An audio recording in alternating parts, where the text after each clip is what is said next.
नमस्कार साथियों, गरजते बादल चैनल में आपका स्वागत है।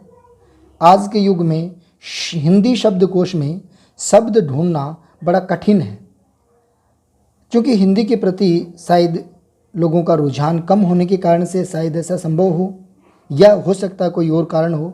अंग्रेजी की डिक्शनरी में शब्द को पकड़ना, शब्द को हर बच्चा पकड़ लेता है, लेकिन हिंदी के शब्दकोश में किसी शब्द को पकड़ना कठिन सा प्रतीत होता है। लेकिन आज ये वीडियो सरल तरीके से बनाया गया है, जिससे आप शब्दकोश से आसानी से शब्दों को पहचान सकते हैं। आइए पढ़ते हैं शब्दकोश को। शब्दकोश शब्द का शाब्दिक अर्थ क्या होता है, शुरुआत हमारी यहाँ से रहेगी।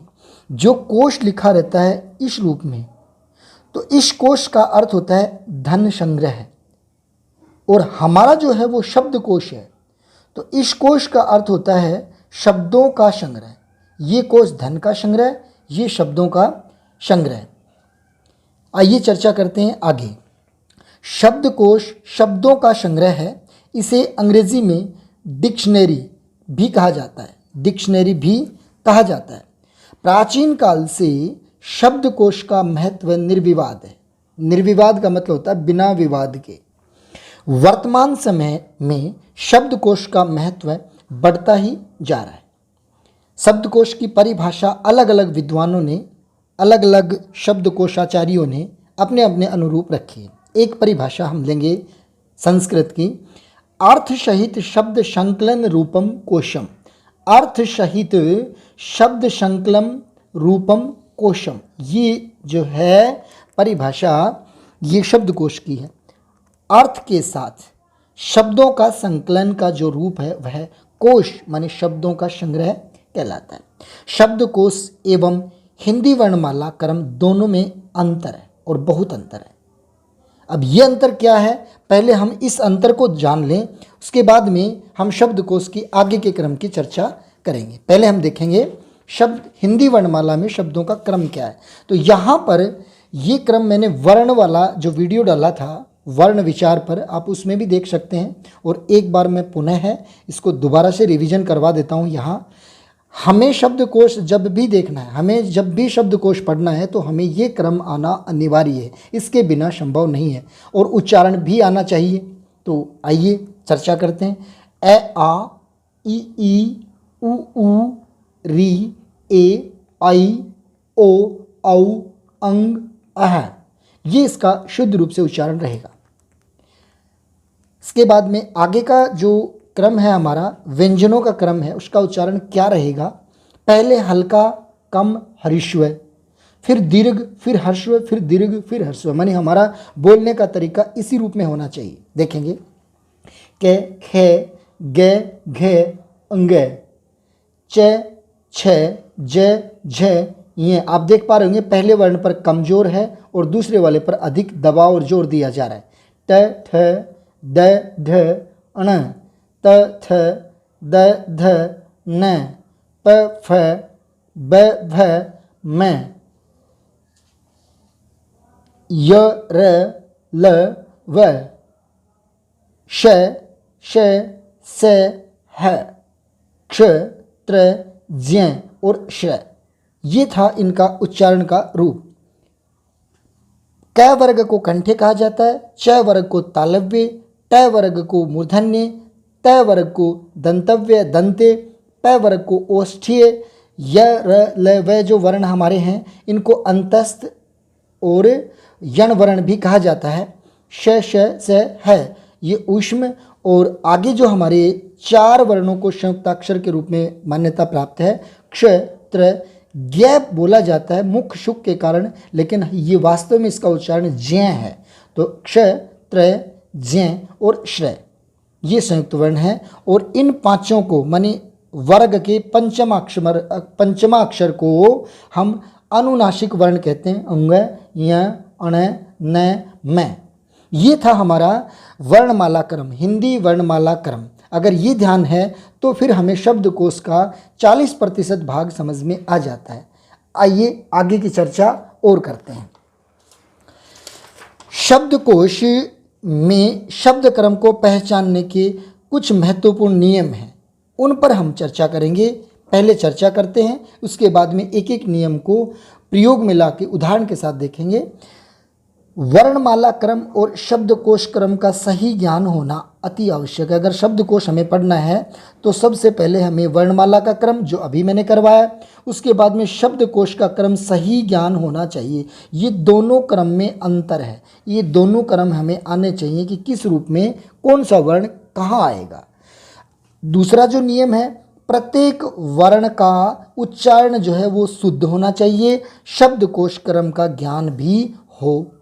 अगला जो हमारा नियम बनेगा वो बनेगा संयुक्ताक्षर, जिसमें हमने लिए थे क्ष, त्र, ज्ञ और श्र। इन चारों वर्णों का रूप की जानकारी भी हमें होनी चाहिए कि क्ष वर्ण जो है वो किन किन वर्णों के योग से बना है, त्र वर्ण किन किन वर्णों के योग से बना है, और ठीक उसी प्रकार से ज्ञ वर्ण है वो किन किन वर्णों के योग से बना है। तो ये ज्ञान भी हमें होना चाहिए, तभी हमें शब्दकोश के शब्दों को सही तरीके से और उनके निर्धारित स्थान पर पहुंच पाएंगे। आगे इन वर्णों को द्वित्व और जो वर्ण हैं इनको भी संयुक्त रूप में भी मान लेते हैं, तो इन वर्णों के बारे में भी हमें पता होना चाहिए द्व में कौन सा वर्ण आधा है और कौन सा पूरा है। तो द्व का जो रूप रहेगा वो ये आधा ज और वह हलंत लगा ज और वह, द्व के बाद में ध द्य, तो द और ध, तो आधा द और ध। और एक लिखते हैं विद्यालय में हमें ये वर्ण मिलता है, इसको मुख शुक के कारण कह दें या किसी अन्य कमी के कारण विद्यालय पढ़ा जाता है, विद्यालय नहीं है विद्यालय है। तो ये द और ये मिला हुआ विद्या, विद्या, तो द और य। इन वर्णों का जो वर्ण संयुक्त का ज्ञान होना चाहिए कि कौन कौन से वर्ण इसमें सम्मिलित हैं। आइए अगले नियम पर चर्चा करेंगे। शब्दकोश में सबसे पहले स्वरों को स्थान प्राप्त है, सबसे पहले स्वर आते हैं और हम जानते हैं स्वरों की संख्या 11 है। लेकिन ध्यान एक बात और रखनी है, लेकिन ध्यान क्या रखना है, स्वरों में भी पहले कौन से आएंगे, अंग, जिसको हम बोलते हैं अनुस्वार, उसके बाद में चंद्र बिंदु लगा हुआ वर्ण जो है ए का रूप वो, और उसके बाद में विसर्ग लगा हुआ ए, ये रूप पहले आएंगे। स्वरों को स्थान प्राप्त है लेकिन स्वरों में भी पहले इस रूप में मिलेंगे, इस रूप में आएंगे। अगला नियम पर चर्चा करेंगे। अनुस्वार जो अभी देख पा रहे हैं आप स्क्रीन पर, विसर्ग आप देख पा रहे हैं, चंद्र बिंदु इनका उदाहरण और इनका वो रूप वो सब आपके सामने है। अनुस्वार, विसर्ग, चंद्र बिंदु के बाद स्वर का रूप आएगा। बाकी के जो वर्ण बच जाते हैं वो इनके बाद आएंगे, पहले ये 3 और उसके बाद में स्वर ऐसे शुरू हो जाएंगे। उसका रूप आप देख पाएंगे, मैं यहाँ स्क्रीन पर एक छोटा सा करके दिखाऊंगा, इसका विवरण आगे प्रस्तुत करेंगे। ए देखा आपने, अनुस्वार लगा हुआ, उसके बाद में दूसरा चंद्र बिंदु लगा हुआ, फिर उसके बाद विसर्ग लगा हुआ और उसके बाद में ए की पंक्ति आगे दी हुई है, ए आ ई उ ऊ री ए आई ओ औ, और उसके बाद में व्यंजनों को स्थान प्राप्त रहेगा, उसके बाद में व्यंजनों को स्थान प्राप्त रहेगा। ये थे शब्दकोश को जानने के नियम। अब हम इनको विस्तृत रूप से देखेंगे, उनकी चर्चा करेंगे। तो आइए एक बार विस्तृत रूप और ले लेते हैं। अगर ये शब्दकोश का क्रम जो है आज आपने सीख लिया तो उसके बाद में भविष्य में कभी आपको दोबारा जरूरत नहीं पड़ेगी। बहुत अच्छे और सरल तरीके से समझाने का एक प्रयास मात्र मैं कर रहा हूँ, उम्मीद करूँगा आपको पसंद आएगा। तो यहाँ देखेंगे शब्दकोश का क्रम है अब आपके सामने क्या है। सबसे पहले क्या आएगा, अंग, चंद्र बिंदु लगा हुआ, विसर्ग लगा हुआ, ए आ ई उ ऊ री ए आई ओ औ। ये तो हुआ शब्दकोश का क्रम। और हमने इससे पहले पढ़ा था, वो पढ़ा था हिंदी वर्णमाला का क्रम। तो हिंदी वर्णमाला के क्रम में आपने देखा था ए आ, ये था पहले, और शब्दकोश में आपने देखा ये है पहले, अंग है, अंग है मतलब अनुस्वार और विसर्ग पहले हैं, अनुस्वार विसर्ग और चंद्र बिंदु इनके साथ है। तो आइए इस पर चर्चा और करेंगे। क्या दिया यहाँ कि अंग जो विसर्ग अनुस्वार वाला, तो यहाँ लेंगे अनुस्वार चंद्र बिंदु विसर्ग के बाद ए आ ई उ ऊ री ए आई ओ औ, और उसके बाद में स्वर के बाद में व्यंजन शुरू होंगे। तो कै ख गै घ अंग है, च छ ज झ य, ट ठ ड ढ ण, त थ द ध न, प फ ब भ म, और उसके बाद में य र ल व, और उसके बाद में हमने लिया श श ह, और उसके अंत में जो वर्ण हमारे बचते हैं वो संयुक्त अक्षर बच जाते हैं, क्ष त्र ज्ञ और श्रय। ये था शब्दकोश का क्रम। लेकिन यहाँ एक विशेष बात है, ये क्ष त्र ज्ञ और श्रय, इनका स्थान यहाँ से हटा करके हम उसी जगह लेंगे जहाँ इनका वो रूप हमने देखा था। कौन सा रूप पहले देखा था?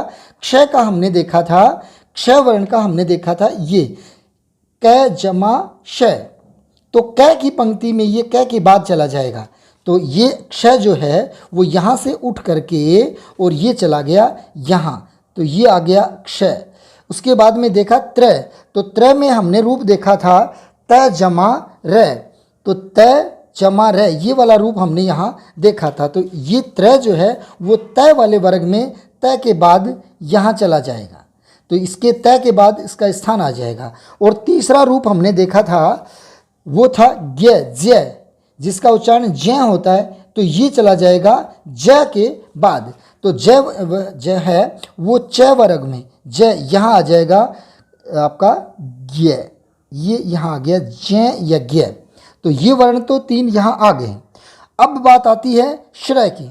तो श्रय जो वर्ण है इसका भी आपने देखा था रूप यहाँ श के बाद में र, ये श आधा और र पूरा, तो ये श्रय स के बाद चला जाएगा, तो ये श के बाद यहाँ आ जाएगा, ये आ गया अपना श्रय।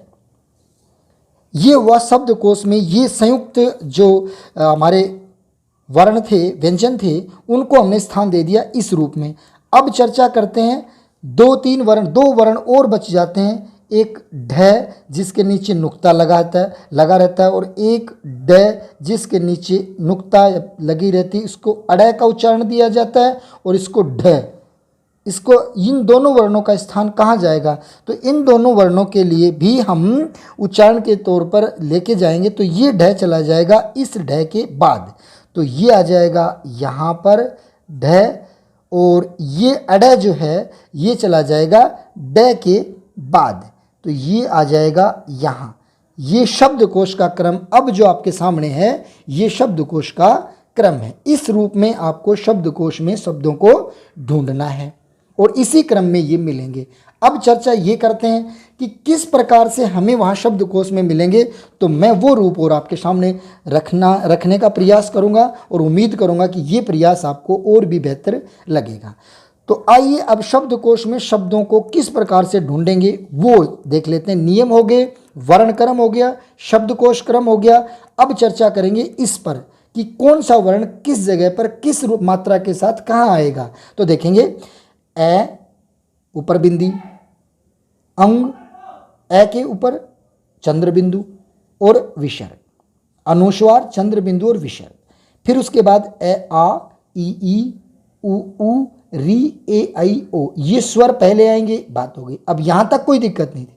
अब हम चर्चा ये करेंगे कि इसके बाद कौन सा आएगा, तो इसके बाद किस रूप में आएंगे, वो इस रूप में आएंगे। कै के ऊपर बिंदी, ये से संबंधित अगर यहाँ वर्ण मिलेगा तो पहले कै के ऊपर चंद्र बिंदु का ही आएगा। इसके बाद में विसर्ग कै का, की, कु और री, ये अलग से इसलिए लिया है कि आपका ध्यान रह जाए। तो ये री और के कई को कऊ, यहाँ तक आने के बाद में अब आधा कै आएगा, आधा कै इसके बाद में। और जब आधा कै आएगा तो आप जानते हैं कि क्षय जो वर्ण का आपने देखा था, क्षय जो वर्ण देखा था वो कै के बाद में इसको स्थान है। तो कै की मात्रा यहाँ से शुरू होगी, औ तक आ जाएगी, औ के बाद में आधा कै आएगा और आधा कै के बाद में आधा कै किन से बनता है, तो अक्षय वर्ण जो है वो बनता है कै जमा श। तो ये जब बन रहा है तो आधा यहाँ हुआ, तो ये अक्षय की लाइन यहाँ कै के बाद आएगी। जैसा कि दिखने में वो हिंदी वर्णमाला में देखा जाए तो ये क्षय जो है वो है के बाद आना चाहिए, जबकि शब्दकोश के क्रम में ये कै के बाद ही आएगा। अब देखते हैं इसके बाद कौन सा वर्ण रहेगा। तो कै आधा आ गया यहाँ, आधा क के बाद में अब क्षय की लाइन आएगी, पंक्ति आएगी, उसी प्रकार आएगी जिस प्रकार से ये थे। तो ऊपर बिंदी, चंद्र बिंदु, आगे बिंदी, और इनको उसी रूप में लें तो अनुस्वार विसर्ग, अनुस्वार चंद्र बिंदु विसर्ग, अनुस्वार चंद्र बिंदु विसर्ग, और फिर उसके बाद में क्षक्षा क्षि क्षि क्षु क्षु, और ये री लगा हुआ, क्षय के नीचे री, और उसके बाद में क्षे क्षय क्षो क्षौ, क्षौ तक आने के बाद में फिर अगर कोई आधा क्षय से कोई वर्ण हमें मिलेगा अब वो आएगा, अगर नहीं है तो फिर आगे का वर्ण जो है वो शुरुआत हो जाएगी ख का। तो ख कहाँ से शुरू होगा? खंग से, और फिर इसी रूप में आता जाएगा, और अंत में खऊ के बाद में फिर आधा ख आएगा, पहले नहीं आएगा, ये खऊ के बाद आधा। और जब ख के बाद माने आधे ख के बाद अगर कोई पंक्ति शुरू होगी तो फिर वो ग, और ग भी किस रूप में? ऊपर अनुस्वार लग करके, और ठीक उसी प्रकार से ये चलता जाएगा, ग गा गी गी करता, और गऊ तक जाने के बाद में फिर आधा, और इसी प्रकार से आपका ये क्रम चलता जाएगा।